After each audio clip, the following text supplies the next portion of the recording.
যখন বিপদ আপনার সামনে, আপনার আশেপাশের মানুষের কাছে যখন আপনি সাহায্য চেয়েও পান নাই, তখন আপনি এমন পথকে বাছাই করেছেন, আপনি যেটাকে বলছেন, আমি যেটাকে বলছি বাধ্য হয়ে।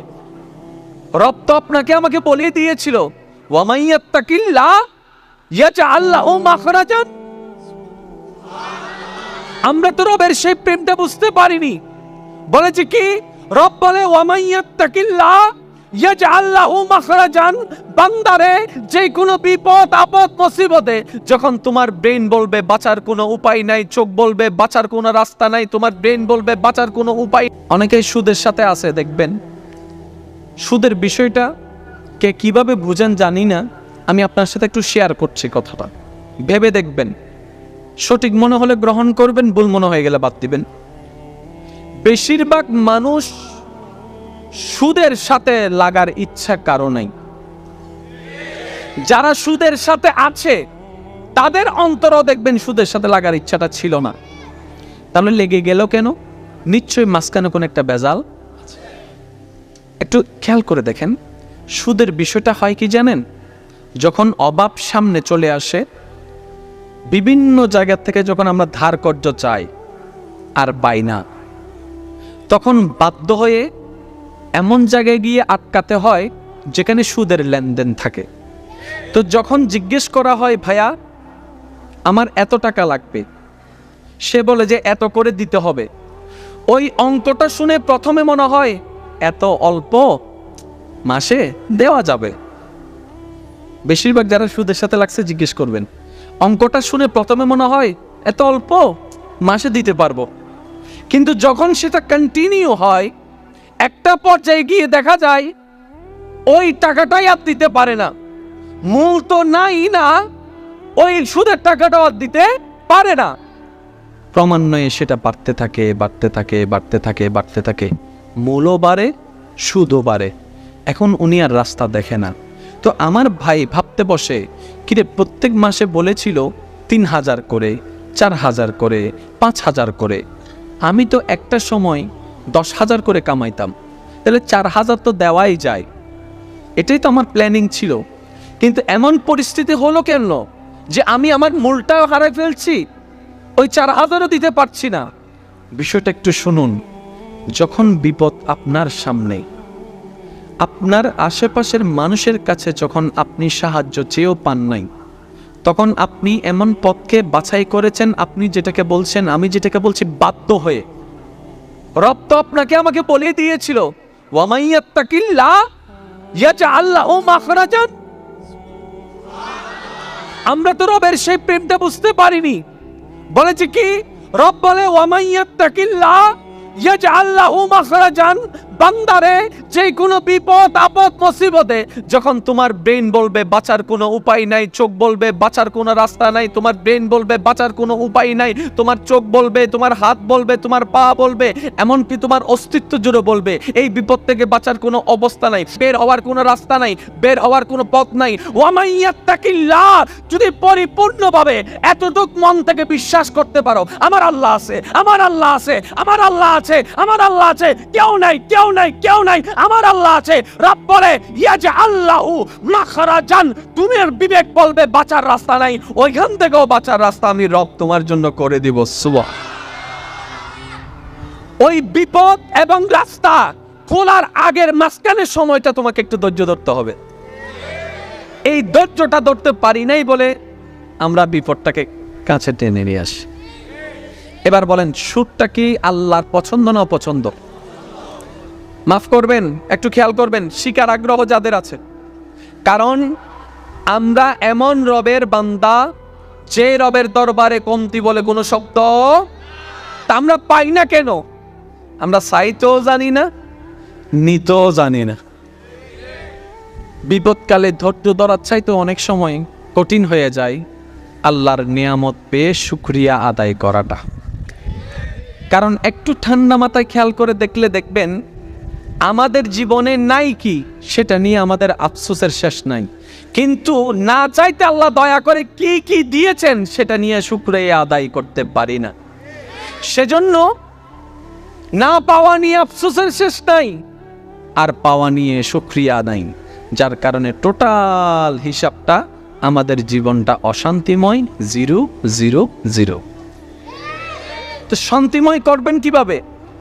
না পাওয়া নিয়ে আফসোস বাদ দেন, আল্লাহর ভরসায় ছেড়ে দেন।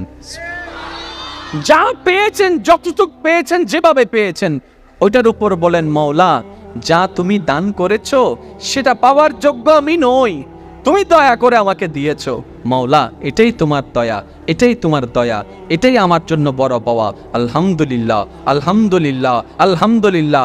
আপনি মন থেকে বুঝে শুনে রবের প্রেম নিয়ে আলহামদুলিল্লাহ বলতে থাকবেন, আপনার অশান্ত মনের শান্তির ব্যবস্থা রব্বে করিম ব্যবস্থা করে দিবেন। সুবহান। যারা সুদের সাথে লেগেছেন, আপনারা মন থেকে তওবা করে ফেলুন, কাউকে বলতে হবে না, শুধু আপনি জানবেন, আপনার রব জানবে। আর রবকে বলবেন, ইয়া রব, তুমি তো কুল কায়নাতের মালিক,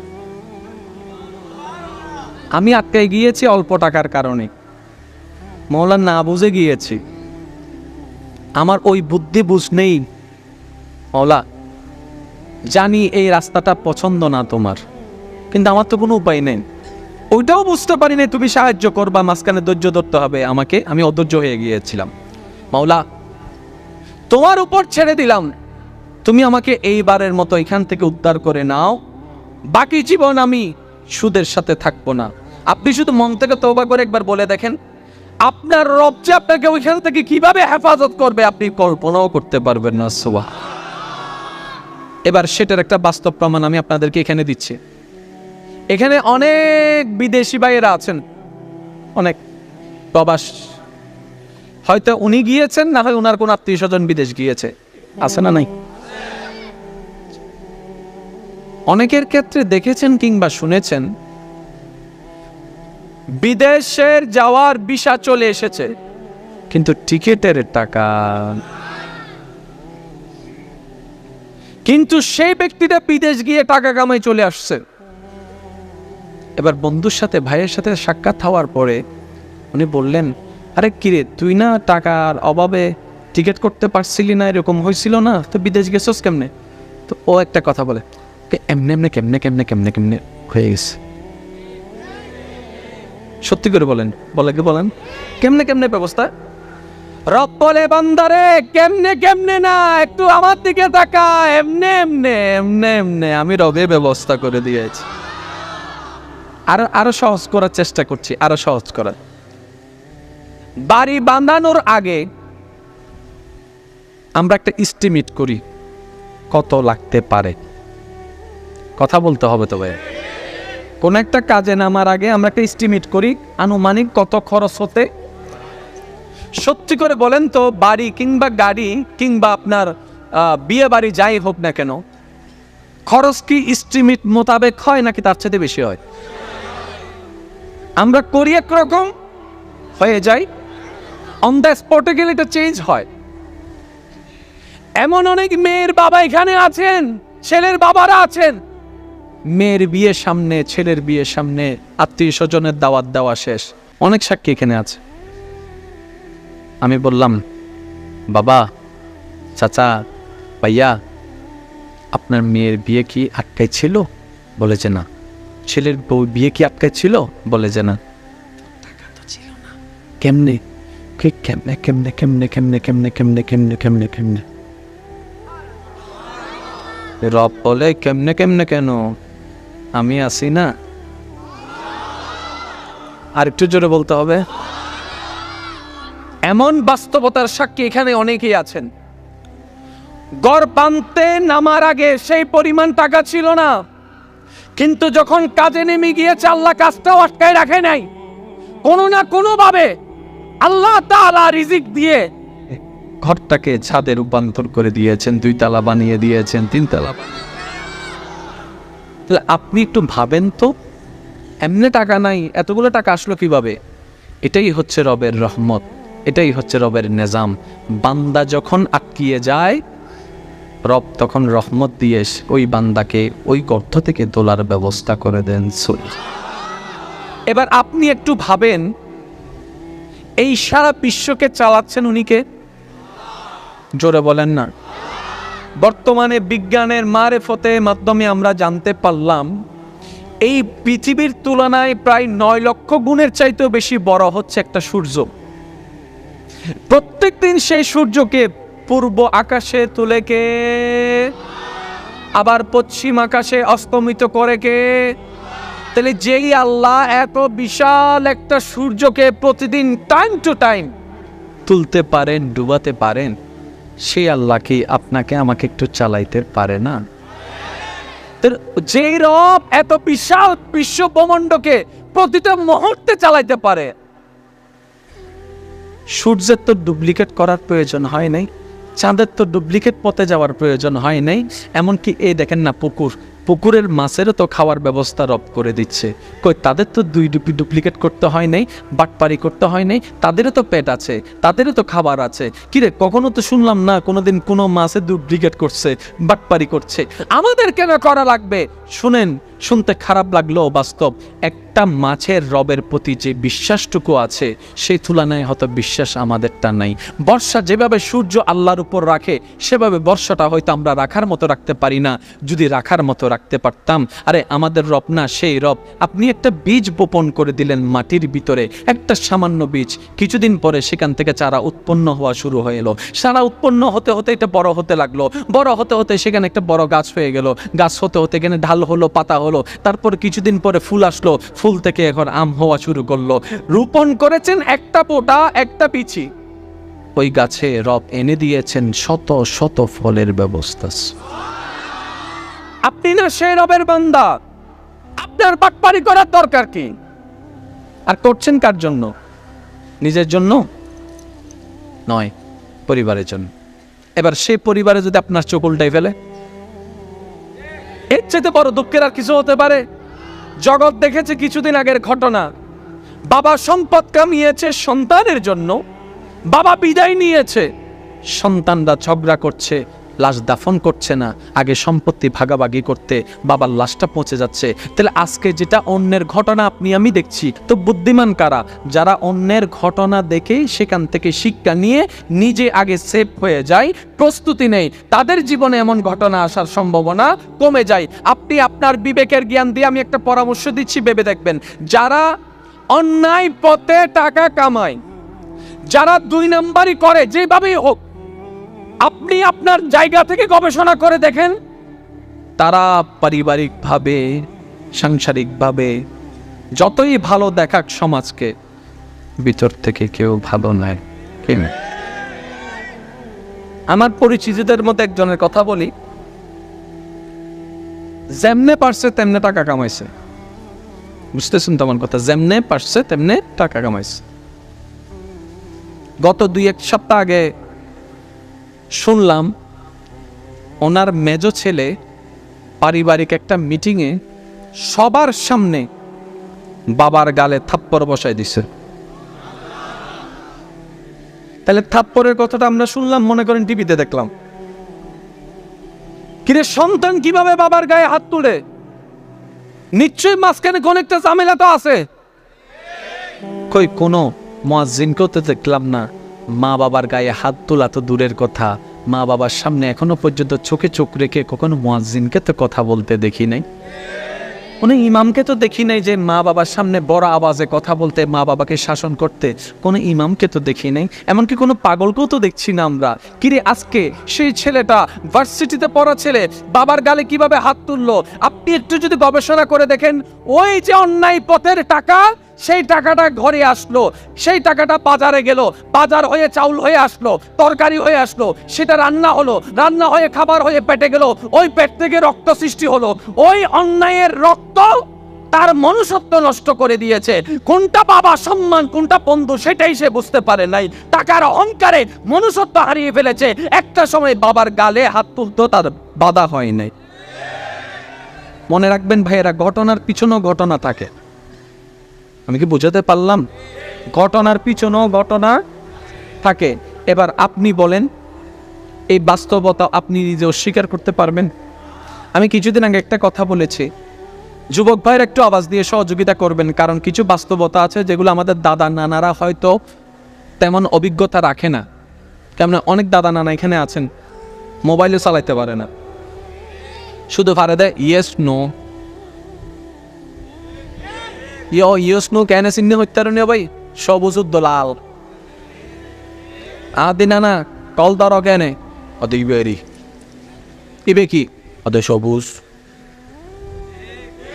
তা হাড় কেনে হতাশা চলে হাড় কেনে হদে ইকে তো যেতে হয় রাহি তাই ইবে মারে ইবে আমি যদি আনতা তারা ওই ফেসবুক চলো ইবে কি ও দাদা ইমন মিতে কল দিইনি তো বুড়িয়ে নাতিরে দেখাত দে মোবাইলের ভিতরে, নাতিল দি বাইরে, তা নানি আদ ওড়ো তুই আর না গেলে একটু খুঁজরে কিছু নাই না, আর দাদা নানি কলিলে কিছু নাই না। ই তারা ইন নজানা দিন জীবনত কল্পনা ন করে এটা লাইন মাঝে মধ্যে ওই দিন।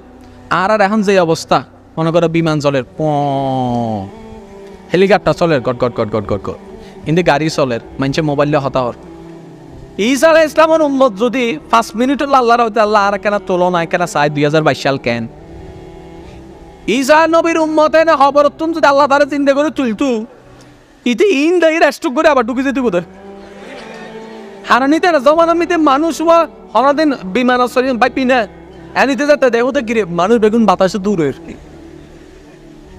এস্টুক করি না বলি মাথাও নেওয়া এস্টুক করিব না করিব এবার স আল্লাহ আর কি জ্ঞান দিয়ে কি করাই ফেলি আর কেন জোর অন্য সুবহান আল্লাহ আল্লাহ অদায় মানুষের মতো কেউ নাও বানাই মানুষের যে জ্ঞান দিন কেউ নাও দিই এতালে তো মানুষ তুমি বইয়ের করে যার কথা চাঁদের দাসত ঠিক না বেটি খাও না কিন্তু আফসোস হল কি হত্যারে নি বত্তা ওই জ্ঞানী দিয়ে দে আল্লাহরে তোয়াই বেল্লাই আর দুনিয়া তোয়াই শেষ করি ফেলাই দি ঠিক না বেটি আল্লাহ আর বুঝিবে তৌফিক দান করো আর কেন জোর অন্না আমি একটা কথা বলছি একটু ঠান্ডা মাথায় ভেবে দেখবেন বাংলাদেশে বৃদ্ধাশ্রম আছে না নাই যতগুলা বৃদ্ধাশ্রম আছে এখানে যতগুলা মা বাবা আছে কাদের মা বাবা একটু হিসাব করে দেখেন দেখবেন একজনও রিক্সাওয়ালার মা বাবা নাই তাহলে পয়সাওয়ালাদের মা বাবা ওইখানে কেন খাওয়াতে পারছে না সেজন্য নয় নয় কই মুয়াজ্জিনের বেতন কত আপনাদের এলাকায় আপনারা বলেন না আমি বলবো না আপনাদের এলাকায় মুয়াজ্জিনকে সম্মাননা কত দেন 4,000 অথবা 5,000 এই 2022 সালের মধ্যে যেখানে 50,000 টাকা ইনকাম করে সংসার চালানো যাচ্ছে না আপনি স্বীকার করেন আপনি জানেন সেই জায়গায় আপনি কিভাবে 5,000 টাকা দিয়ে একজন মুয়াজ্জিন রাখছেন ভাই একটু বিবেক খাটাই দেখেন কিন্তু দেখেন 50,000 টাকা যে ইনকাম করে সে সুদের সাথে আছে 5,000 টাকা ইনকাম করনেওয়ালা মুয়াজ্জিন তো সুদের সাথে নাই 50,000 টাকা ইনকাম করনেওয়ালা সিগনেচারকে 2 নম্বর বানাই 5,000 টাকা ইনকাম করনেওয়ালা তো এখনো পর্যন্ত 2 নম্বরের মধ্যে নাই 50,000 টাকা ইনকাম করনেওয়ালার মা বাবা বৃদ্ধাশ্রমে 5,000 টাকা ইনকাম করনেওয়ালা মুয়াজ্জিনের মা ঘরে বাবা ঘরে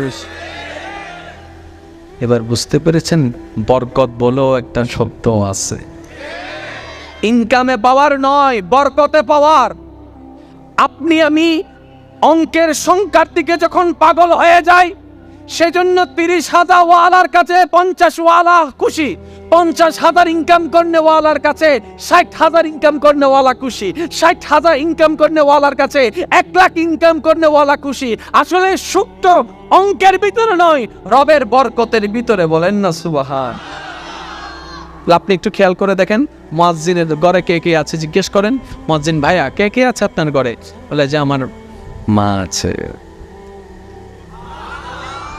আমার বাবা আছে আমার স্ত্রী আছে আমার 2 সন্তান আছে একটা ছোট বোন আছে আমি সহ 5,000 টাকা দিয়ে আপনার ছেলেও স্কুলে যাচ্ছে মাদ্রাসায় যাচ্ছে মুয়াজ্জিনের ছেলেও যাচ্ছে